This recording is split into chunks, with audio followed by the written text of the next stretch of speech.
Hello mga ka-garden! Ang ating activity for today ay ang pagtatanggal ng damo dito sa ating corn garden.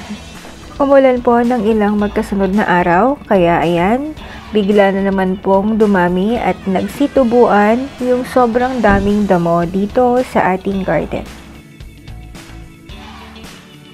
Kailangan na talagang tanggalin yung mga damo kasi kailangan na namin silang i-fertilize and also hindi sila naaarawan kaya medyo matamlay yung mga dahon nila. So ayun, kailangan talaga namin nalinisin tong area para makakuha ng enough na sunlight yung mga tanim naming corn.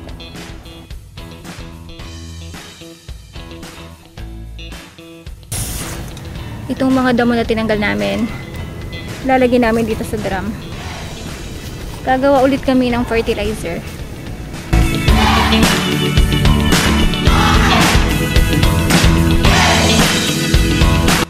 At saka mas madali pong tanggalin yung mga damo pag medyo bagong tubo pa lang sila kasi yung ugat nila hindi pa masyadong malalim. Unlike pag pinatagal nyo pa sila, mas magiging malalim yung mga ugat tapos mas mahirap po silang linisin or bunutin. At saka inaagawan nila ng nutrient yung mga halaman natin kaya kung makikita nyo mas stunt yung growth nila.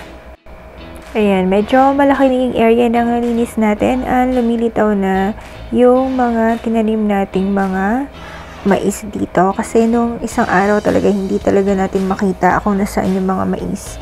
At hindi naman natin sila pwedeng ipag-grass cutter kasi nga hindi na makikita ng tao kung saan yung mismong halaman.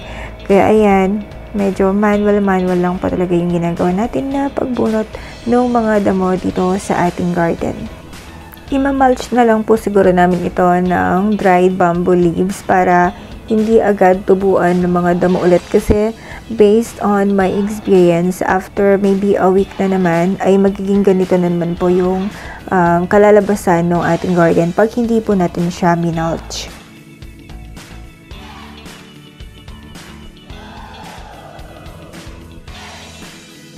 Ayan, nilalagyan ko na po ng water yung ating drum and dito na natin siya pinwesto para hindi po tayo mahirapang magbitbit ng ating liquid fertilizer para dito sa mga halaman sa area na ito. Ayun, i-grow na naman po natin yung ating corn naturally just like last time. And ang masasabi ko lang po is talagang matamis po yung magiging bunga ng corn kapag pinalaki niyo po siya organically or naturally. Unlike yung nabibili natin minsan sa palengke, diba parang wala na silang lasa. So, yun lang po yung kagandahan talaga ng organic dahil po malasa yung food and also alam natin na safe po talaga siyang kainin. Ayan, malapit na tayong matapos after almost 1 hour.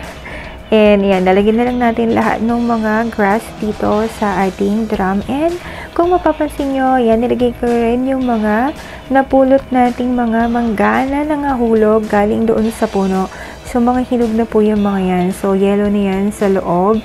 And of course, maglalagay pa tayo ng additional na mga fruits dahil mangongolect pa tayo tomorrow from the other trees na marami nangalaglag na mga bunga.